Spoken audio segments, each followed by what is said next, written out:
The cursor blinks. Once, twice, 3 times. A document sits open on the screen, empty. Outside, the world continues without hesitation. Cars move through intersections. Birds cross the sky. Somewhere, a train leaves a station precisely on schedule. But here, in this small patch of reality, something has stalled. You know exactly what needs to be done. You have known for hours, perhaps days. And yet, your hand reaches for your phone. You check a notification, then another. Maybe you clean your desk. Maybe you make coffee. Maybe you suddenly remember an entirely different task that feels strangely urgent. Anything except the thing directly in front of you. Most people think they understand what is happening. They call it laziness, lack of discipline, weak willpower. But that explanation collapses under closer inspection, because the people who procrastinate are often the people who care the most. The students delaying important assignments, the entrepreneurs postponing critical decisions, the artists avoiding unfinished work, the writers staring at blank pages. If they truly did not care, there would be no conflict, no guilt, no anxiety, no constant awareness of what remains undone. Something else is happening, something much stranger. And to understand it, we need to investigate one of the most misunderstood behaviors in human existence. Because procrastination is not a productivity problem. It is a psychological mystery. And the deeper researchers looked into it, the more unsettling the answer became. For almost all of human history, procrastination would have made very little sense. Imagine standing on a cold plain 20,000 years ago. The sun is falling. A storm is approaching. Food is scarce. There are no calendars, no deadlines, no quarterly reports, no exams, only immediate reality. The threats facing ancient humans were visible. A predator hiding in the grass, a sudden drop in temperature, an approaching rival group. Action and consequence existed close together. If you ignored danger, the result arrived quickly, sometimes immediately. The human brain evolved inside that environment, and that ancient brain still lives inside your skull. The modern world changed far faster than evolution ever could. Today, many of the most important threats are invisible. Heart disease, retirement savings, climate change, university applications, career opportunities, deadlines. These dangers exist primarily in the future, and the future is a place the brain struggles to take seriously. Not because it is irrational, but because it was never designed for this kind of reality. The problem is not intelligence. The problem is time. Researchers discovered something fascinating when studying how people think about their future selves. When participants imagined themselves years from now, certain patterns emerged inside the brain. The future version of themselves often felt strangely distant, almost like another person, not literally, but psychologically. And that changes everything. Imagine someone you will never meet, a stranger living somewhere far away. You probably wish them well, but you are unlikely to sacrifice much comfort today for their benefit. Now consider your future self, the version of you who will exist next month, next year, 10 years from now. The research suggests that many people relate to that future person in surprisingly similar ways. You know they exist. You know your choices affect them. Yet emotionally, they remain distant, abstract, unreal. Meanwhile, the present version of you feels immediate, real, urgent. And whenever those two versions disagree, the present usually wins. The future self wants long-term success. The present self wants immediate relief. The future self wants progress. The present self wants comfort. And every act of procrastination is a negotiation between them, a negotiation that was never designed to be fair. But this still doesn't explain something important. If procrastination is simply about choosing comfort, why does it often feel so miserable? Why do people procrastinate while simultaneously feeling stressed about procrastinating? Why would anyone choose a behavior that makes them unhappy?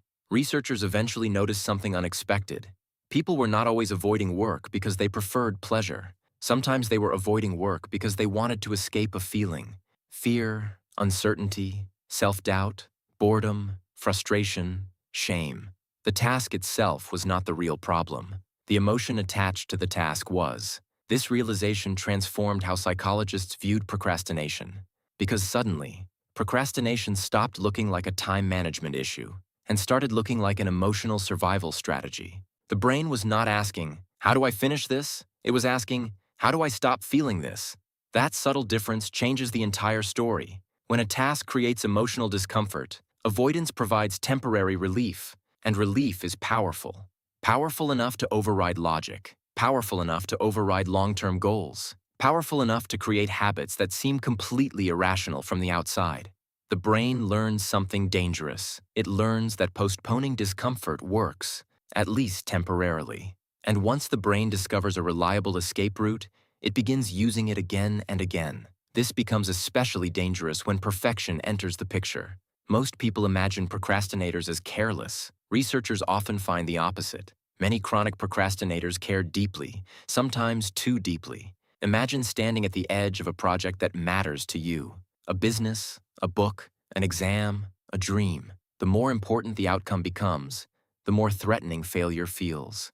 And if failure feels threatening enough, action itself becomes frightening. A completed project can be judged. An unfinished project cannot. A finished painting can fail. A blank canvas still contains infinite potential. A written page can disappoint. An unwritten page remains perfect for a while. And so the mind discovers another escape: delay. Not because the task lacks importance, but because it has too much. What appears to be laziness is sometimes fear wearing a disguise, a remarkably convincing disguise. Yet the most disturbing part of procrastination may be hidden even deeper, because every time you procrastinate, your brain receives a reward. Not a visible reward, not money, not praise, relief. The discomfort fades, the anxiety softens, the pressure temporarily disappears, and the brain records that experience. Researchers call this negative reinforcement. The removal of discomfort strengthens the behavior that removed it, which means procrastination trains itself. The more you avoid, the easier avoidance becomes. The easier avoidance becomes, the more future discomfort accumulates. The more discomfort accumulates, the stronger the urge to avoid. A loop emerges. Quietly, gradually, almost invisibly, and over months or years, that loop can shape entire lives, not through dramatic failures, but through thousands of tiny delays, tiny decisions, tiny hesitations, tiny moments where later felt easier than now. And this brings us to an uncomfortable possibility. Perhaps procrastination is not simply a flaw. Perhaps it is the shadow of something extraordinary. Human beings possess a rare ability. We can mentally travel through time. We can imagine futures that do not yet exist. We can anticipate consequences years before they arrive. Civilizations were built on that ability. Cities, science, technology, medicine, art, everything humanity has ever created required the capacity to imagine a future different from the present. But every gift carries a cost, and the cost of imagining the future is that we must also live with it. Its uncertainties, its possibilities, its fears, its expectations. No lion worries about retirement. No wolf lies awake thinking about next year's goals. No bird questions whether it has fulfilled its potential. Only humans carry that burden. Only humans are capable of experiencing tomorrow before tomorrow arrives. And procrastination may be one of the consequences. Not evidence of a broken mind, but evidence of a mind sophisticated enough to become trapped inside its own imagination. The cursor still blinks. The task still waits. Nothing has changed. And yet, perhaps everything has. Because the next time you procrastinate, you may notice something hidden beneath the behavior. Not laziness, not weakness, not a lack of ambition, but a conflict. An ancient brain navigating a modern world.